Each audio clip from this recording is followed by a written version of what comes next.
சக்கரத்தாழ்வார் சன்னதி. நம்ம இப்போ சக்கரத்தாழ்வார் சன்னதி பற்றி பார்க்க போகிறோம்.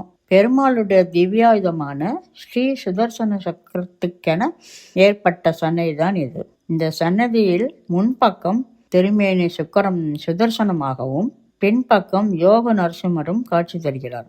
மகாவிஷ்ணுவின் வலது கையில் இருக்கும் சுதர்சன சக்கரம் இது நெருப்பு வளையமாக இருக்கிறதால இதை சுடராளின்னு சொல்லலாம். மகாவிஷ்ணு கையில இருக்கிற மற்ற ஆயுதங்கள் பெறாத சிறப்பை இந்த சக்கரம் பெற்றுள்ளது. மற்ற பானங்களுக்கு இல்லாத ஆற்றல், சுதந்திரம் இந்த சக்கரத்துக்கு மகாவிஷ்ணு கொடுத்துள்ளார். இதனால் தான் வைணவ கோயில்களில் சக்கரத்தாழ்வாருக்குன்னு தனி சன்னதி அமைய பெற்று பெருமாளுக்கு நடைபெறுகிற அனைத்து வழிபாடுகளும் சக்கரத்தாழ்வாருக்கும் நடைபெறுகிறது. இதேபோல்தான் ஸ்ரீரங்கம் கோயிலில் அமைந்துள்ள சக்கரத்தாழ்வார் சன்னதிக்கும் சிறப்புகள் உள்ளன. இந்த சக்கரத்தாழ்வார் சன்னதி 5ஆம் திருச்சுற்றுல அனங்கன் வீதியின் தெற்கு பகுதியில் அமைந்திருக்கு. பெருமாள் சார்பில் இந்த சக்கராயுதம் பக்தர்களாகிய நம்மளோட இடர்பாடுகளை தீர்த்து வைக்கும் ஆற்றல் கொண்டவர்னு புராணங்கள் கூறுகிறது. சக்கரத்தாழ்வார் கிரகங்களையும் கட்டுப்படுத்தும் ஆற்றல் கொண்டவர்னு சொல்லப்படுகிறது. இதனால தான் மற்ற சமய கோயில்களில் இருக்கிற மாதிரி நவகிரக சன்னதி வைணவ கோயில்களில் இல்லை.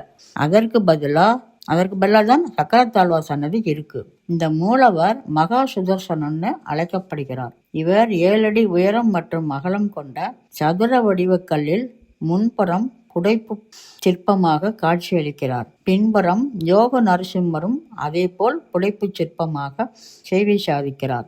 எல்லா வைணவ கோயில்களையும் சக்கரத்தாழ்வாருக்கு பின்னாடி யோக நரசிம்மர் தான் இருப்பார். இங்கேயும் யோக நரசிம்மர் 4 கைகள்லையும் சக்கரம் ஏந்தி இருப்பார். பின்பக்கம் இருக்கிறதால இவரை அங்குள்ள கதவில் பொருத்தப்பட்டுள்ள கண்ணாடி வழியாகத்தான் பார்க்க முடியும். முன்புறம் உள்ள சுதர்சனர் 8 என்ற கணக்கில் 16 கைகளுடன் ஒவ்வொரு கையிலும் ஒரு ஆயுதம் ஏந்தி இருப்பார். இவர் உருவத்தை சுற்றி காயத்ரி உள்ளிட்ட 24 தேவதைகள் உள்ளனர். இவருக்கு முன் இருக்கிறவர் உற்சவர். இவருக்கு சக்கரரூபி ஜனார்த்தனன் என்ற பெயர். கடும் உடல் உபாதைகள், நோய் தொல்லை, பணக்கஷ்டம், மனக்கஷ்டம் ஏற்படுறப்போ 12 நாட்கள் தொடர்ந்து இந்த சன்னதி வந்து ஒவ்வொரு நாளும் 12 முறை சக்கரத்தாழ்வார் மற்றும் யோக நரசிம்மரை வலம் வந்து வழங்கினால் எப்படிப்பட்ட கஷ்டமாக இருந்தாலும் நீங்கும் என்பது நம்பிக்கை. அதே இந்த கோயிலில் பெரிய பெருமாளை பார்க்க வரிசையில் நிற்கும் அளவிற்கு இந்த சக்கரத்தாழ்வார் சன்னதியிலும் நீண்ட வரிசையில் காத்திருந்து தரிசித்து செல்கின்றனர்.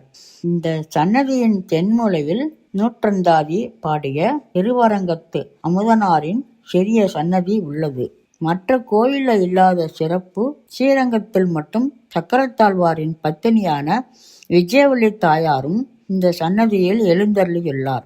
சன்னதியில் நுழைந்ததும் இடதுபுறம் உள்ள சுவற்றில் சிறிய குடவரையில் இந்த தாயார் அமைந்திருக்காங்க. இவர் பக்தர்களின் வேண்டுதலை பருவோடு பரிசீலித்து தீர்க்க சக்கரத்தாழ்வாருக்கு பரிந்துரை செய்வதாக ஐதீகம்.